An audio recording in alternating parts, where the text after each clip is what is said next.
आखिरकार जो मंशा पाल रखी थी शुभेंदु अधिकारी की सरकार ने, वो पूरी हो गई है क्या?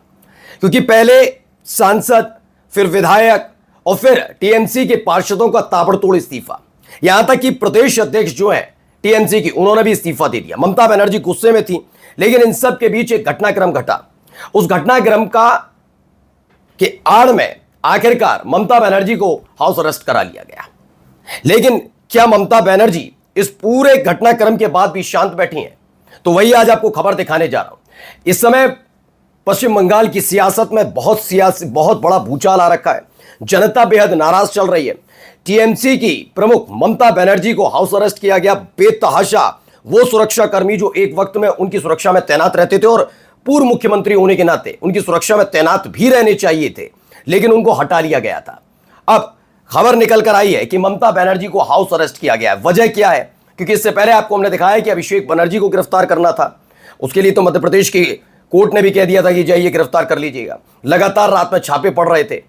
लगातार टीएमसी के कार्यकर्ता, नेता और सांसदों पर हमले हो रहे हैं जो ममता बनर्जी को उठके हैं।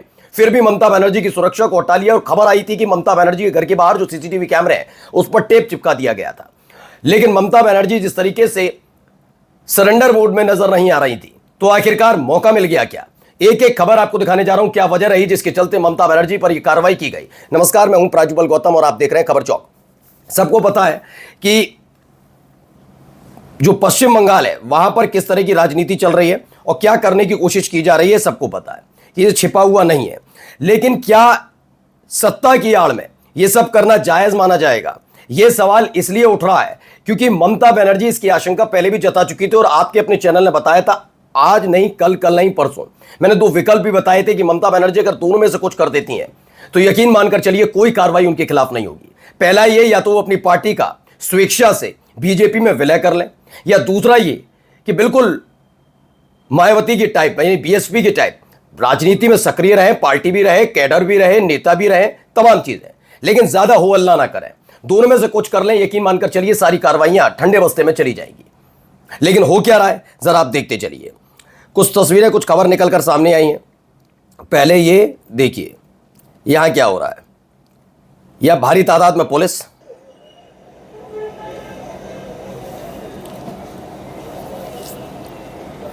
बेतहाशा पुलिस उनके घर के सामने खड़ी हुई है।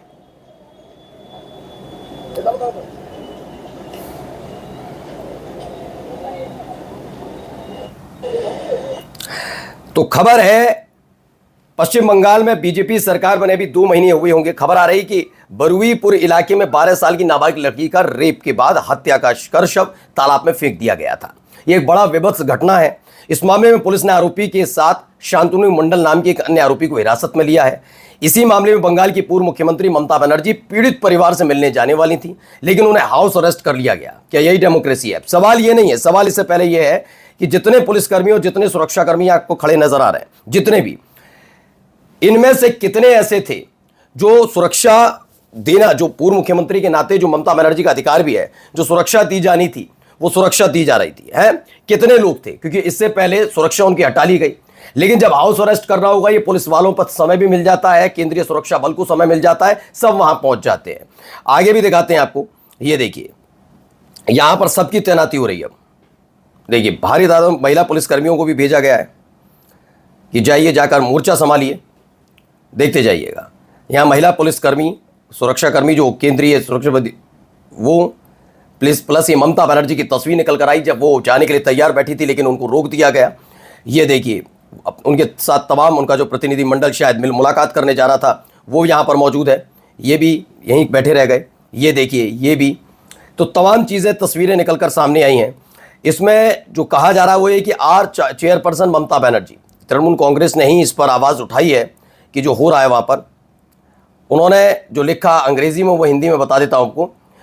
उन्होंने कहा है आर प्रेसिडेंट यानी कि आर चेयरपर्सन यानी ममता बनर्जी बारुईपुर जाना चाहती थी। जैसे ही ये बात पता चली, उन्हें बाहर जाने से रोकने के लिए उनके घर के बाहर भारी तादाद में पुलिस बल तैनात कर दिया गया और बैरिकेड लगा दिए गए। उन्हें रोकने की इन कोशिशों के बावजूद हमारी मांग वही है, जस्टिस फॉर बरुईपुर। दीदी पीड़ित परिवार के साथ मजबूती से खड़ी हैं और न्याय दिलाने के लिए प्रतिबद्ध हैं। ये मैं दूसरे एंगल में भी इसे अगर लेकर चलूंगा, अगर आप कहें कि इसे राजनीति करने की जरूरत क्या है, तो राजनीति तो अमूमन गोदी मीडिया के जरिए खुद भारतीय जनता पार्टी करती रही। आपको याद है बार बार जब जब मसला उठता था किसी घटनाक्रम का पश्चिम बंगाल के अंदर, तो यह कहा जाता था राष्ट्रपति शासन लगाने का, और यह गोदी मीडिया कहती थी। अब इस पर कोई सवाल का जवाब नहीं है ना। ये देखिए भारी तादाद में, मैं ये कह रहा हूं ये पुलिस वाले तब कहां चले गए थे जब सुरक्षा देनी थी ममता बनर्जी को, तब ये सुरक्षा क्यों नहीं दी गई, तब क्यों इस बारे में विचार नहीं किया गया? ये तमाम सवाल पूछना लाजमी है दोस्तों। आइए इसमें एक और तस्वीर आपको दिखाते हैं। ये देखिए ये ममता बनर्जी का वही घर जो अब से थोड़ी देर तक पहले, मतलब मानकर चलिए कि जब ये इनके बरुआपुर जाने की मामले में बात आई उससे पहले यहां पूरा खाली पड़ा रहता था, पूरा खाली, कोई पुलिसकर्मी मौजूद नहीं रहता था, जबकि पूर्व मुख्यमंत्री होने के नाते इनको सुरक्षा मिलनी चाहिए थी। ये देखिए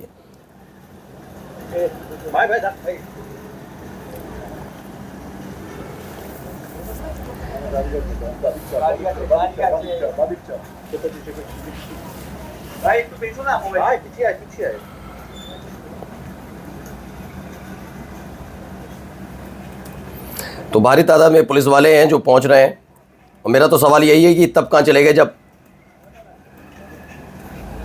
सुरक्षा भी दी जानी थी ममता बनर्जी को, तब इस तरह के कोई प्रयास नहीं किए जा रहे थे, क्यों?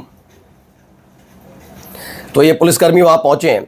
अब इसको लेकर टीएमसी का एक सवाल है जो कह रहे हैं BJP is only agenda choke the opposition. BJP का एकमात्र एजेंडा है विपक्ष की आवाज दबाना, उनकी आवाज दबाना, उनकी आवाजाही रोकना, उनके लोकतांत्रिक अधिकारों पर रोक लगाना। भारी पुलिस की बल की तैनाती के साथ हमारी माननीय चेयरपर्सन ममता बनर्जी और हमारे माननीय राष्ट्रीय महासचिव अभिषेक बनर्जी के आवास की ठीक बाहर संदिग्ध रूप से रूट मार्च किए जा रहे हैं। संदिग्ध रूप से एक चिंताजनक स्थिति और गंभीर सवाल खड़े करती है। ऐसा लगता है ये बीजेपी की बंगाल की जो सरकार है, डराने धमकाने का जानबूझकर किया गया प्रयास है और कायरतापूर्ण प्रदर्शन है जो किसी की असुरक्षा और छोटी सोच का नतीजा है। ये टीएमसी का अपनी तरफ से दिया गया वक्तव्य है। लेकिन इन सब के बीच अब देखिए ये भी एक खबर निकलकर सामने आई है। ये देखिए ममता बोली मुझे रोकना है तो मारना पड़ेगा।